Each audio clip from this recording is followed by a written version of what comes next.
Hey everybody, Wade Bloodgood here. Just want to address some topic today of death. People dying in your life.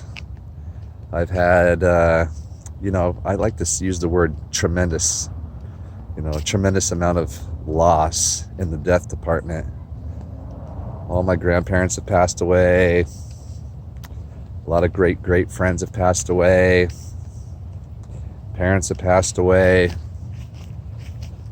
Just people always passing away, And for me, the reason why I want to make this video is because of all the different forms of me dealing with death. It's like the longer we live, man, the more people we know that die.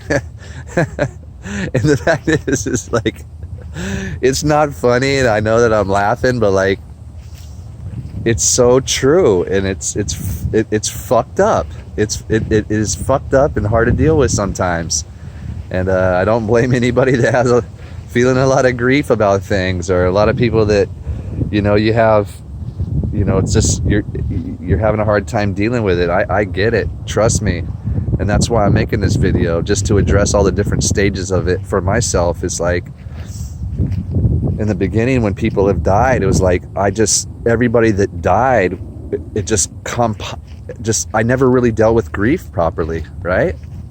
And I had an idea of like, when people die, people are going to heaven and people are going to hell, and what's right and what's wrong about death and all of these different things. And when someone would die in the past, it would just remind me of the other person that died and the other person that died. And after a while, it's just one, and then it's two, and then it's five, and then it's 15. It's like, at this point, shit, it's 100, right? So all of those would just compile on each other, and I didn't know how to handle it. And I'd handle it in all kinds of negative ways, drinking and drugs, and just self-medicating in all kinds of different ways. And it just hurt to know that anybody was dying, and I just don't want anybody to die, right? And so that was like the first stage of death for me.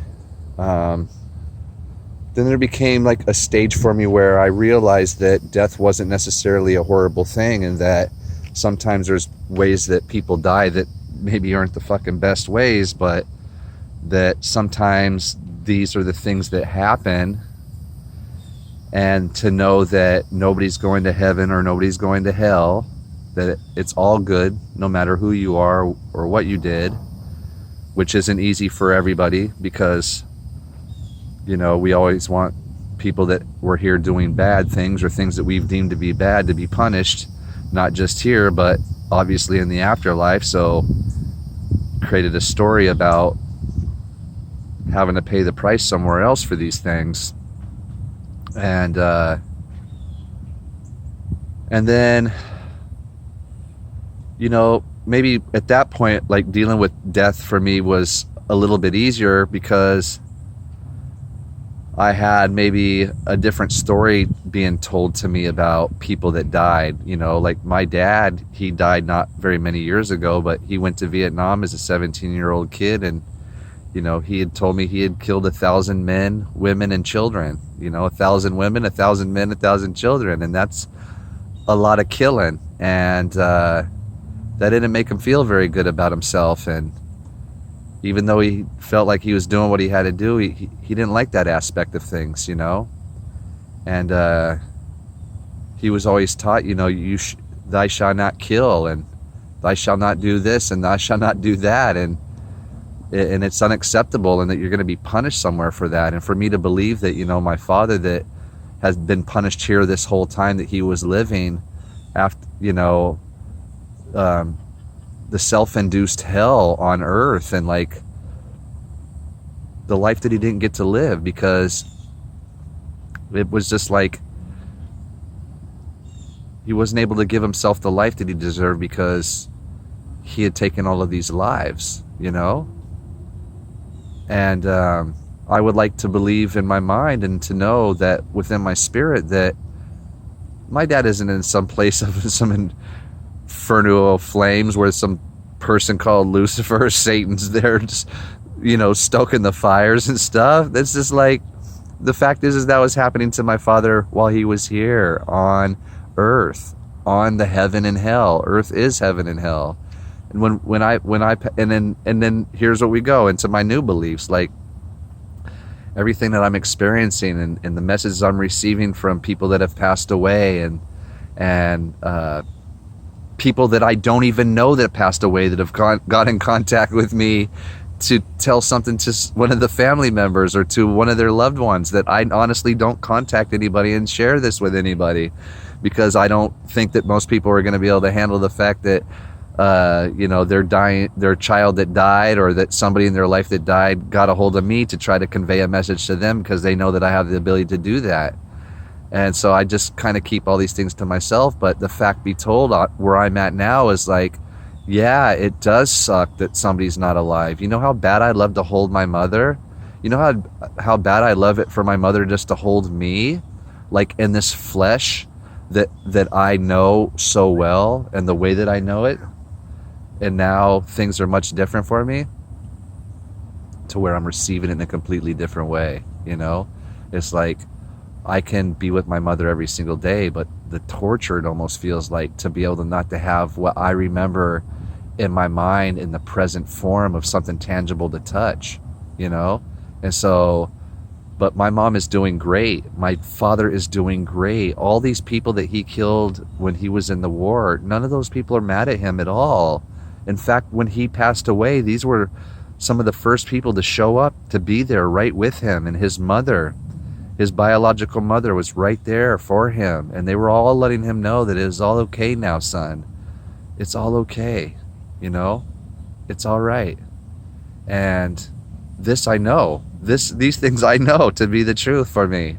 And yeah, I can't put it into a tangible, touchable form for you. And some people might say, well, hey, that connection's all just imagination, or you made that up, or it's just a story you're telling. It's not a story that I'm telling. It's something that I feel, and it comes through in a way where, yes, you're right, I am telling the story of the feeling that I'm feeling, and the message that's being conveyed through these feelings and through other ways that I don't know how to articulate to people at this moment, of how it's being conveyed and how it's being received. But the messages are loud and clear, and I know for sure for myself of what is true and what is not true for me in this now moment. And there's just been a lot of death going on right now in a lot of people's lives, of people that are passing away, and how are we going to deal with this, and how am I dealing with this? And I've made a choice for myself to literally not even engage in it, except for making this video is one way I guess I'm engaging in it. But like I'm not trying to get caught up in the woe is me part, or, oh, they're gone, I need to party and celebrate that they're gone, or just even mourn that they're gone in a party and atmosphere where, like, I've had friends that have died of drug overdoses, and you know how we dealt with those overdoses after the funeral, and we went and the reception was over, and we all went back to, rejoice a friend that had died from drug overdose or whatever reasons. We would all just go do drugs, the same drugs that probably killed our friends, by the way, and that's no way. That's not the way for me. And I realize too, with all the death going on, it's not just the death of people that are not here, no longer in the flesh, that I can no longer touch in the flesh, but I can be with those people every day in a way that I was never able to be with them even when they were here in the flesh, right? There's great relationships with people that are no longer here that can still be had. It's just in a different form. And what I'm dealing with right now is having the deaths of people that are still here, that are no longer a part of the existence that I'm living right here and right now. And that's the hard part. I mean, you think it's hard to have the deaths of people that are no longer here, that you can't reach out and contact, and you can't hold them in physical form. Imagine the deaths of people that are still here right now that you reach out and contact and you can't touch them in physical form. I mean, for me, that's a form of what could be perceived as hell, because there's no reason for the separation. There's no reason for these deaths and burials. It's like these things, while we're alive, we can resurrect these relationships. We can resurrect the things within ourselves that we need to adjust, that allow us to have better relationships that are in the lives that are living right now, right? Because the lives that have gone on, listen, I don't have to work it out with my father that has passed away, because it's already worked out. He's passed away now. He's passed on into another place, that he doesn't hold this worldly woes on his shoulders as a father, having to be something for his child. He is now of spirit. He is now of what he originally was and what he always was. And he can be all the things that he always wanted to be for me. And for me to be able to accept that in this now form that I'm in, because he's bringing it to me in a different way, right?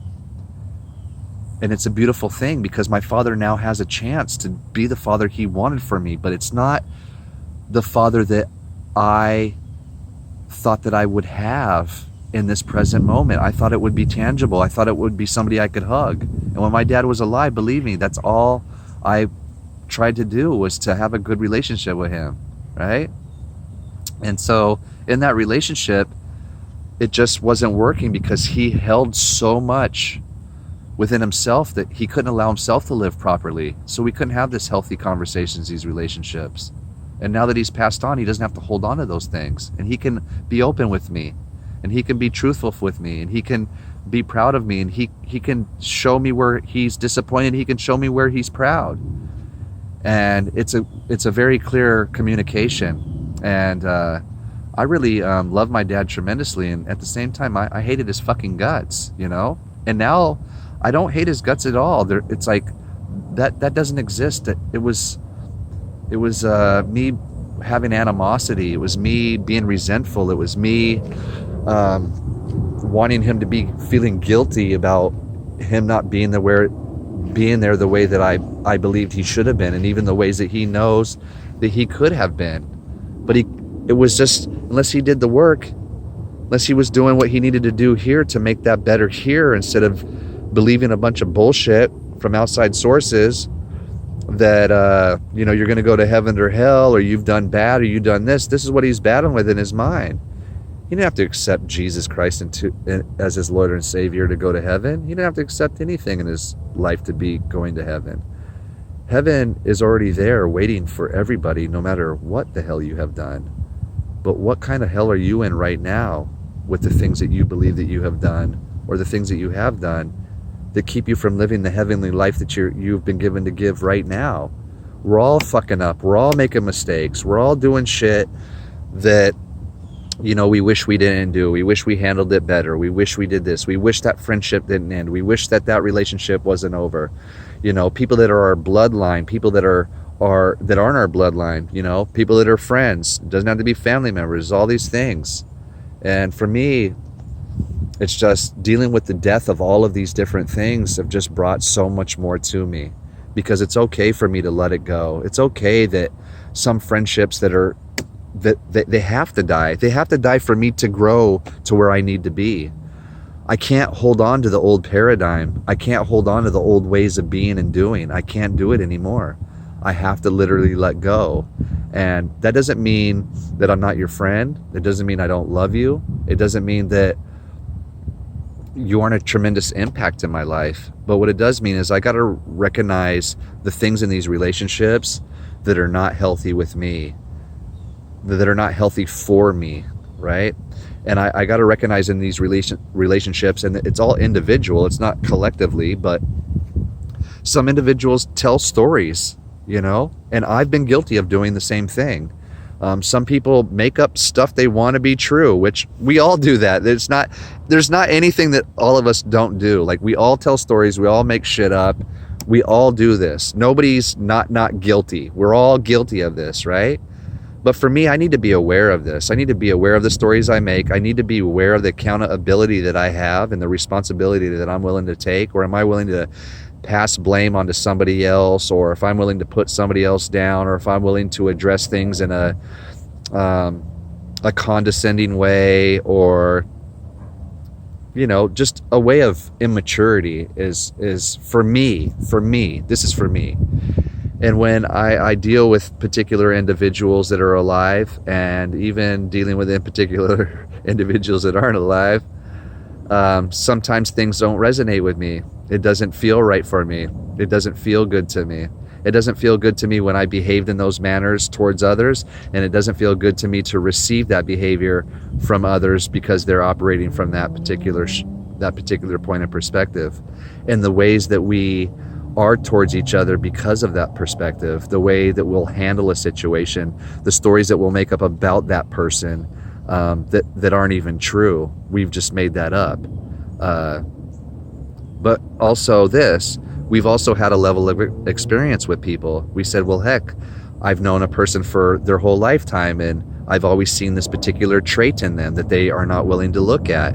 Or it's easy for me to not accept certain responsibilities and put the blame on you, that maybe it's you that don't know what the fuck's going on, because of course I know what's going on 100% all the time. I know the details of it. I know the way I felt about it.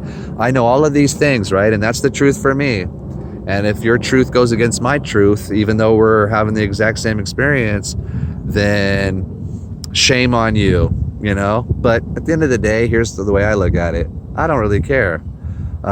Yeah, sometimes this doesn't feel good, but I just take responsibility for it. I'm not waiting for somebody to wake up, and I'm not waiting for somebody to stop telling their stories, and I'm not waiting for somebody to say, yeah, I'm just as right as you are, and I'm just as wrong as you are. And I can see that there was obviously a level of miscommunication or, misunderstandings of some sort. But when people can't come to those levels of communication, and people are constantly offended or defending their position as I'm right, there's no possibility of me being wrong, that for me, that says a lot to me. This says a lot to me. And for me, it sucks because a lot of relationships die because of this. It dies because people are trying to put blame on somebody else instead of just taking responsibility for whatever it is that's going on. And maybe that there's something right now isn't, it's a miscommunication. It doesn't mean that means stop communicating. It doesn't mean label a person that this is the way that they're going to be all the time. Now, if somebody shows you that this is the way that they're all the time, then they've shown you who they've chosen to be. But that doesn't mean we have to stay stuck being that person. I can choose to be whatever I want.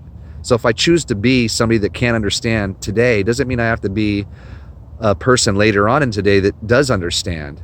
I'm not here trying to defend myself. I'm not defending myself against anything. In fact, instead of arguing with anybody, instead of trying to get what I believe is the truth for me, I'm willing to just accept responsibility for it all. I mean, and I have no animosity about it, Does it not feel good in the moment to have to say, wait a minute, I can do this? No, but the fact is, it feels really good to be the fact that I am the one doing this. I'm the one willing to just say, okay, it is what it is. If this is the way you see it, that's awesome. I accept responsibility for that. And whether it works in your favor or my favor or nobody's favor, in fact, here's what I see. It works in everybody's favor. It shows some things, but at the same time, it doesn't work in anybody's favor, because I'm looking about the longevity of fucking relationships, not some short-term gain in anything that has to do with anything other than long-term. So I'm not trying to get short-term finances, or I'm not trying to do anything that isn't producing some sort of long-term goodness for myself. I have no time to play the petty games or to entertain a bunch of bullshit stories, whether I'm the one creating them or somebody else is. I'll let all of that die right now, right here, and bury it right now and right here, because I'm not carrying that stuff into tomorrow.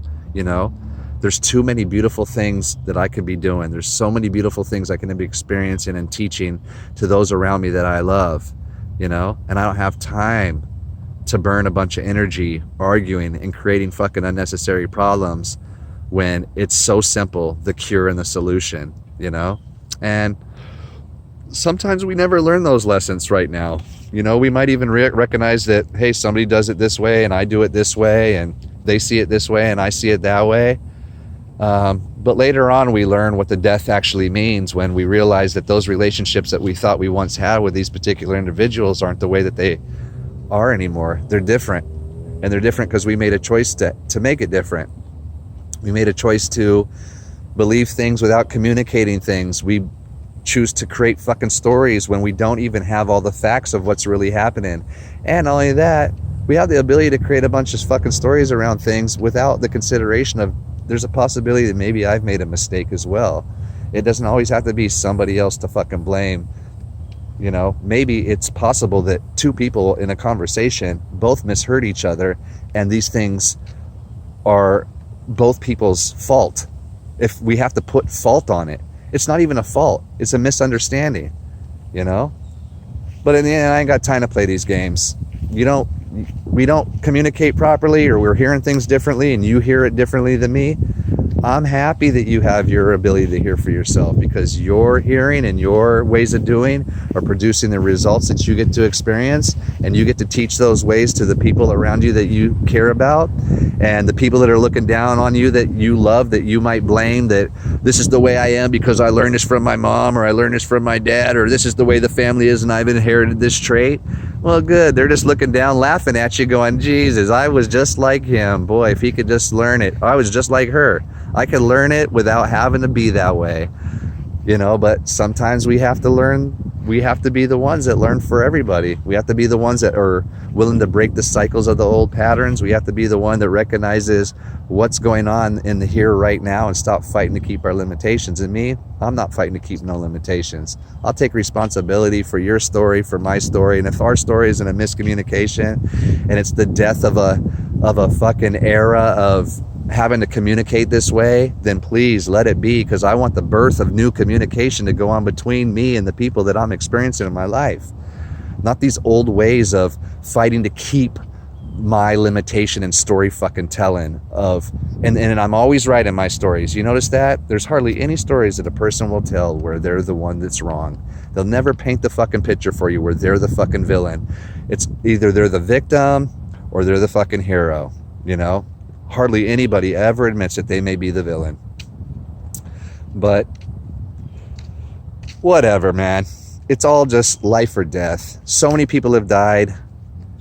I have no problem letting go of people in my life that are alive if it just doesn't feel fucking right. Sometimes these relationships are the death of real time. Doesn't mean people have to die. It just means that the cords are cut and everything is, the slate is anew. And when I do that, I don't have to hold on to these old relationships. I don't have to hold on to family and friends and foes and you know, I realize in my life, like, I've had a lot of people that are, I would believe that are my friends, but the truth is I just have a massive amount of acquaintances. You know, friends for me are vibrate on a different level, and it feels completely different than it does just the acquaintance. People that say that they're your friend, and people that operate at a different level, and the way that people can be when you're supposedly supposed to be a friend. And I know that I've actually failed a lot of people that I consider friends in this exact area as well. So those people that I consider that aren't acting in a friendly way as a friend or a family member or whatever, I got to also take responsibility for that too. I can't blame them for that shit. I got to take responsibility. There's parts of me that are still operating from a certain point of perspective that is keeping those things at bay or keeping that story alive. And I have the ability to let that story die as well. Let the stories die, you know? It's easy to let the stories die. It's much harder to let the people die and those relationships die, because those things stick with us. We start putting it in our backpack. Oh, I learned my lesson from this. Oh, I got to be careful of the next person. That next person could be the greatest friend of your life. And let me tell you something. Wade Bloodgood is the best friend of your life. I don't fucking tell bullshit, right? I don't fucking make up a bunch of fucking stories. I like to dissect shit down to the truth, or to whatever the facts are that expose themselves and what we got to fucking work with right here.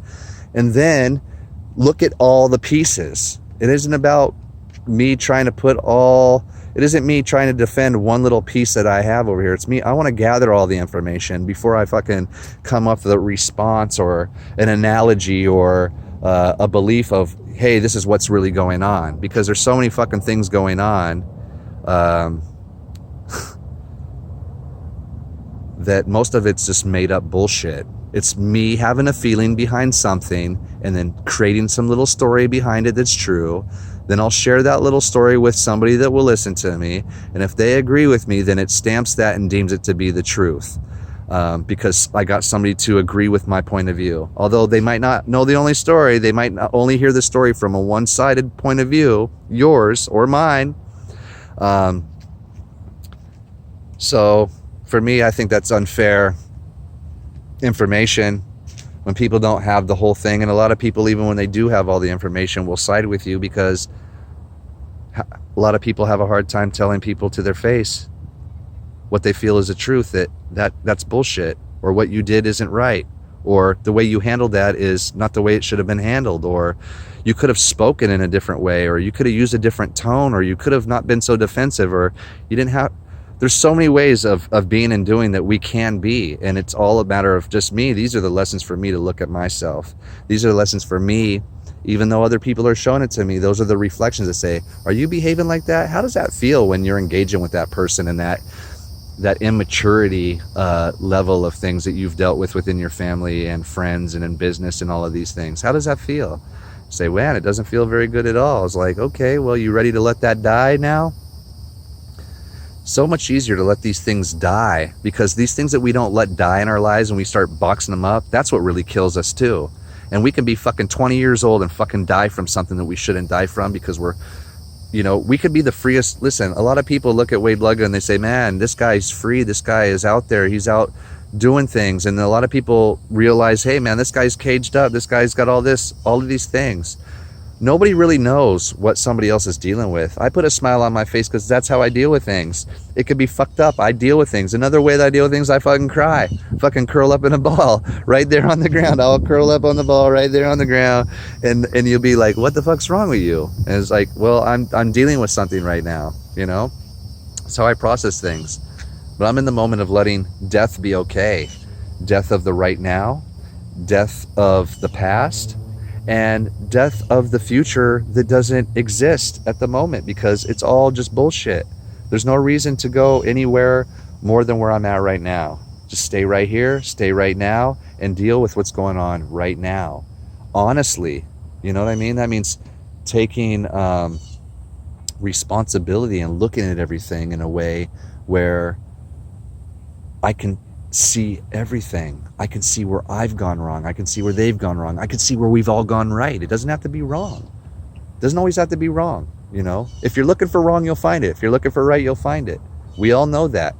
I had a cousin tell me that before when I kept seeing wrong things with him. I was like, wait a minute, your values and your morals and your standards don't seem to align with your actions. He's like, hey, it seems like you're looking for the bad things. I was like, well, no, I'm just in an observation that the things that you say, you don't really resemble. He didn't like that. He said, well, you're looking for the negatives. And he was right. I was. And there they were. Because guess what? We all have positives and we all have negatives. None to get offended over. We're supposed to share with each other, communicate with each other, so we can outgrow these fucking things. So we don't have to fucking continue to be immature. We don't have to continue to handle things where there's resentment or guilt or a conflict or an argument, or we have to be sarcastic or we have to be condescending. None of that even has to fucking happen. No, we just fucking lay it out so we can learn and we grow from each other, and we're thankful for that shit, If not, you can categorize it, and relationships will come and go, and friends of old will leave, and family will leave, and people will come and go. That's it. People will constantly come and go. And talk about the deaths. People don't have to die, like I'm saying. People don't literally have to die. And I've had so many people literally die. I have plenty of people in my physical life that are completely alive. But the grand majority of people that I truly loved in my heart have all passed on to the next place where we all originated from in the beginning anyhow, right? So the joy for me, death is going to bring me right.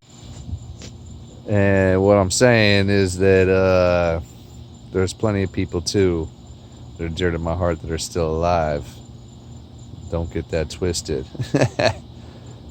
My video cut off when I was on the major ramble, and I just want everybody to know that I love them all. There's a lot of people that have passed on that I can't bring back, And the way that I have been able to see them in before. And there's a lot of people that are tremendous to my heart, my son being number one of them, man. If it wasn't for him, to be honest with you, I'd have no reason to be here right now. So I'm very grateful for that, and I'm grateful for the friends that I hold dear to my heart. And life's too short to fucking play these fucking games and talk all this fucking story bullshit that's unnecessary. Like, we have the ability right now to make a change and to recognize and stop defending ourselves and being offended by a bunch of stuff without even understanding what's really going on, you know?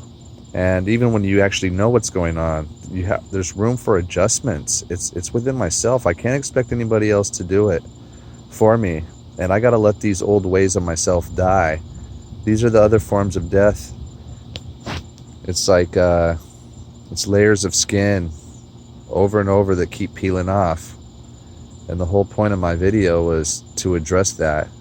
All these different versions of death that I've experienced and how I'm dealing with it. And right now, you know, I've been dealing with the one that I talked the most about in the end, which is the death of people that are actually alive right now. Relationships that have to end.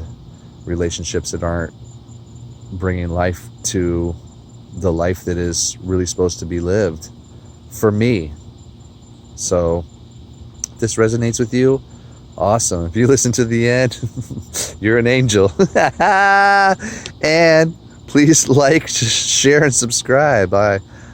That'd be helpful. Thank you. Appreciate it.